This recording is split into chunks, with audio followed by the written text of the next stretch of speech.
안녕하세요. 개 잘하는 송하경입니다. 오늘은 좀 특별한 주제를 가지고 여러분들과 이야기를 나누려고 합니다. 여러분들 가끔 인터넷이나 TV에서 보시면은 양복 쫙 빼입은 사람들이 개를 데리고 막 이렇게 뛰어다니고 뭐 이런 모습들을 보셨을 거예요. 그게 이제 도구쇼라는 건데 일반인들이 아마 도구쇼라는 것을 잘 모르실 거예요. 그래서 오늘은 그 도구쇼의 내용과 또 왜 생겼는지 이런 거에 대해서 전문가이신 박성철 교수님을 모시고 이야기를 나눠보도록 하겠습니다. 박 교수님 한번 자기소개 좀 부탁드리겠습니다. 네, 안녕하세요. 저는 지금 한국애견연맹의 견종표준위원장으로 있고 과거에는 이제 핸들러위원회 위원장도 잠깐 있었습니다. 그리고 지금 현재 직업은 디지털 서울문화예술대학교 반려동물학과에서 이제 학과장으로서 학생들 지도하는 게 제 직업입니다.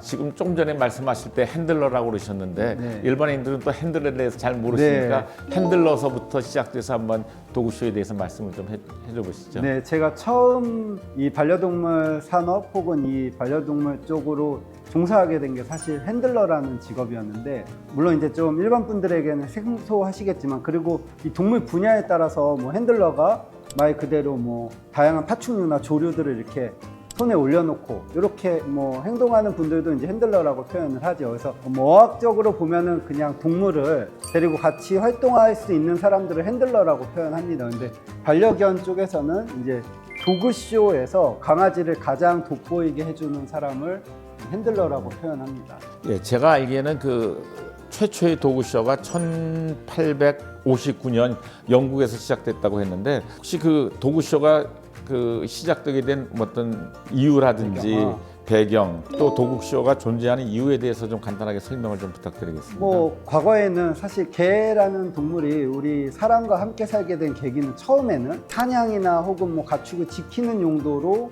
강아지들이 많이 활용됐었는데, 시간이 지나면서 이제 다양한 뭐 좀 사행성, 그래서 뭐 투견도 하고 뭐 이런 다양한 좀 좋지 않은 활동들이 있었던 게 사실이죠. 근데 지금의 이제 반려동물 선진국인 영국이나 이런 곳에서 법으로 못하게끔 막다 보니 그 강아지를 기르고 있던 귀족층들이 강아지를 데리고는 있으나 자랑할 곳이 이제 없어지게 된 거죠. 그래서 그런 것들을 조그만 술집 이런 데 모여서 자랑하면서부터 내 개가 이런 사냥을 잘한다 혹은 이런 목축을 잘한다 이렇게 자랑을 하면서부터 도구쇼가 자연스럽게 이제 시작되게 된 것입니다. 그러니까 사실은 유럽은 그 목축업 또 농업 쪽이 예전엔 발전됐었고 그래서 우리나라 소처럼 개가 집안의 가장 큰 재산이었고 그래서 아마 그 재산을 이제 자랑한다는 것은 내 개가 좋다는 걸 알려가지고 또 딴 사람들이 그게 새끼를 또 원하는 걸 알려주기 위해서 이제 시작됐다고 보면 되겠네요. 네. 그래서 그런지 제가 보니까 최초의 도구쇼가 1859년인데 그 영국 캐널 클럽이 생긴 게 1873년이더라고요. 그러니까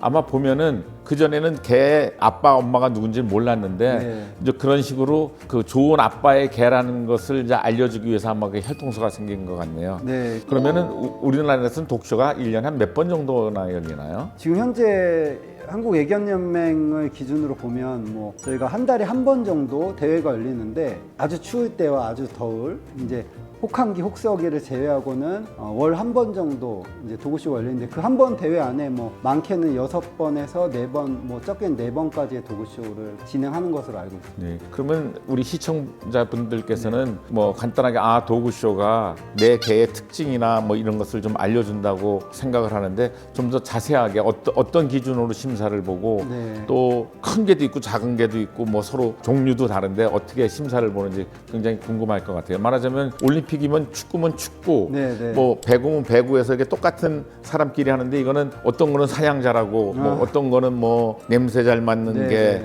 뭐 이런 개들이 많은데 어떻게 심사를 보는지 저는 굉장히 개인적으로 궁금합니다. 네, 뭐 제가 이제 인터내셔널 그 정견종 심사위원이기도 하니까 저는 이제 심사 교육을 좀 오래 받았습니다. 그래서 FCI를 기준으로 보면 그런 여러 가지 품종들을 목적이나 혹은 역사에 따라서 조금 구체화 시켜놨죠. 그래서 1그룹에서 10그룹까지 좀 다양한 그룹별로, 그러니까 이 그룹은 사실 그냥 보기 좋게 나눈 게 아니고 이 그룹에 있는 견종들이 어떤 역할을 했는지, 혹은 유래가 어떻게 됐는지에 따라서 품종을 조금씩 구별을 했죠. 그래서 그 안에서도 이제 각각의 목적에 따라서 이 품종 스탠다드라는 것이 정해져 있습니다. 그래서 그 품종 스탠다드는 흔히 이제 일반 분들이 보시기에는 뭐 예쁜 개를 뽑는 거냐, 뭐 멋있는 개를 뽑는 거냐라는 질문을 많이 하시는데, 그것보다는 그 역할에 맞는, 내가 사냥개인데 시각형 사냥개면 시각형 사냥개로서의 역할에 맞게끔 얼굴이나 몸통, 그리고 뭐 다양한 여러 가지 구조적으로나 성격적인 부분을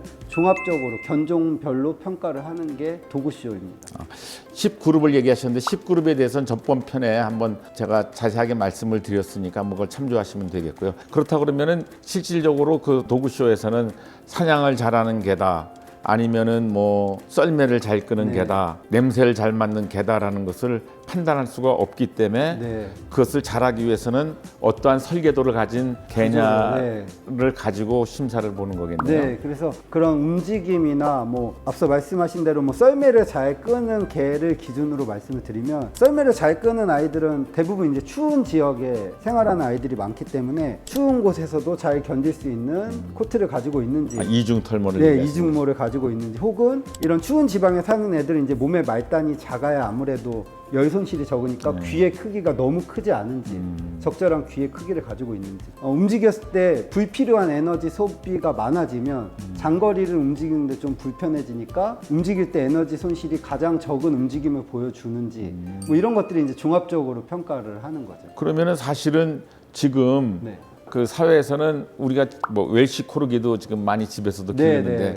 걔가 지금 뭐 소 같은 것도 몰지도 않는데도 그런 것을 보고 또 사람들이 하는 이유는 이제 더 이상 그것보다는 어떤 그 품종을 개량하기 위해서인가요? 아니면 그 용도에 쓰지도 않는데 이게 도국쇼에 나와서 고르는 이유는 뭘까요? 지금 사실은 뭐 모든 품종들이 그냥 반려의 목적으로 변화된 건 사실입니다. 근데 그 품종 고유의 성격 특징이나 혹은 뭐 건강적인 부분, 특히나 이제 도구쇼는 목적에 맞는 역할을 수행하게끔 구조적으로 짜임새가 있어야 되는 것도 맞지만, 가장 중요한 건 뭐 육체적 정신적 건전함이 아닐까라는 생각을 요즘 많이 합니다. 아, 이를테면 이러겠네요. 지금 요즘 보면은 시계도 보면은 뭐 200m나 들어가는 잠수용 시계도 있고 뭐 자동차 경기에 나오는 거, 비행기에 나오는 걸 갖고 있지만 사실은 자기가 실제로 그런 스포츠는 안 하지만 자기의 성품을 나타내듯이, 네, 맞습니다. 내가 만약에 사냥개를 갖고 있으면 아, 나는 좀 액티브한 걸 네. 좋아한다. 우리 지금 히카리처럼 도 이쁜 개를 갖고 있으면 굉장히 저처럼 다정다감한 네, 사람이다. 뭐 이런 것을 나타내 주는 걸로 보면 되겠네요. 네, 그래서 사실 반려견을 입양하실 때 이 품종 표준이라는 게 제 개인적으로는 굉장히 중요하다고 생각을 합니다. 그래서 나에게 내 주거 환경이나 뭐 가족 구성원, 나의 활동성, 뭐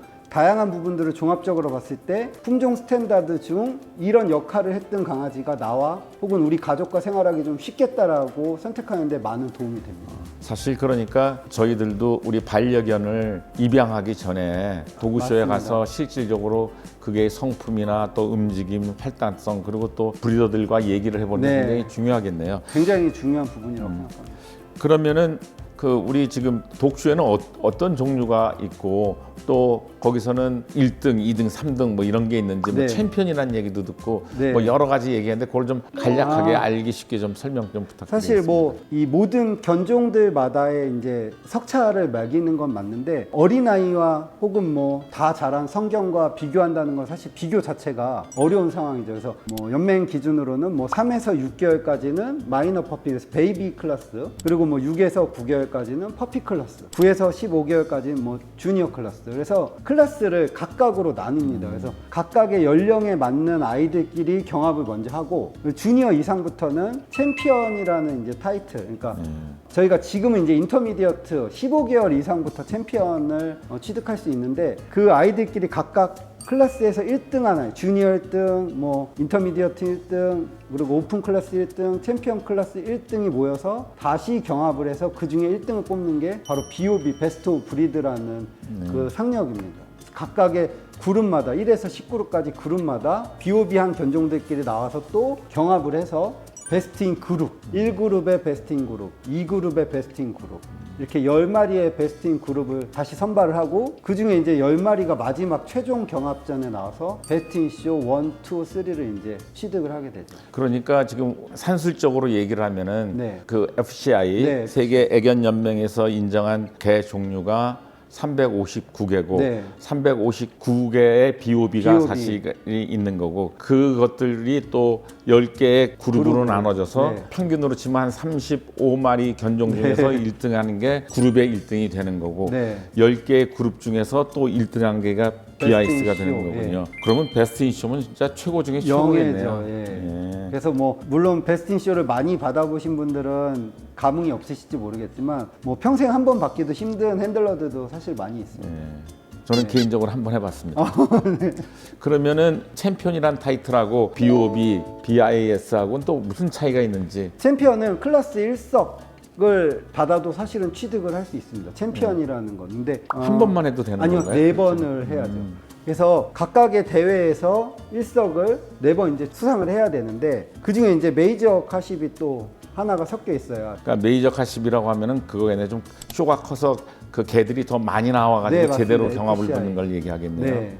그래서 챔피언은 사실 누구나 도전은 할 수 있지만 뭐 어떤 개든지 딸 수 있는 건 또 아닙니다. 그래서 그렇겠네요. 예, 챔피언이라는 왜냐면은 그 견종 중에서 최고야 되니까. 최고. 그래서 챔피언이라는 타이틀이 붙어 있는 강아지들은 사실 그 품종 스탠다드에도 적합하고 육체 정신적으로도 건강하다라는 평가를 받는 거기 때문에 어린 강아지들 입양하실 때도 그런 혈통서 상에 있는 거를 좀 물론 챔피언 타이틀이 붙어 있어야 최고는 아니지만 그래도 그런 어느 정도의 믿음을 이제 가질 수 있는 그런 타이틀이라고 볼 수 있습니다. 그럼 또 우리 시청자분들께서도 궁금해하시는 게 그러면은 심사위원이 봐서 이게 한 명이 1등하면 챔피언을 줄 텐데 이렇게 개쇼가 많은 이유는 그 심사 볼 때마다 등수가 또 바뀌나요? 아니면 딴 개들이 나와서 그런 건가요? 아니면 심사위원들마다 그 보는 관점이 다른 건가요? 대부분 이제 나오는 강아지는 비슷하게 나오는데 제가 이렇게 보면 심사위원들마다 각자 중요시 여기는 물론 이제 스탠다드에서 가장 중요시 여기는 건 변함이 없지만 심사위원들 개개인마다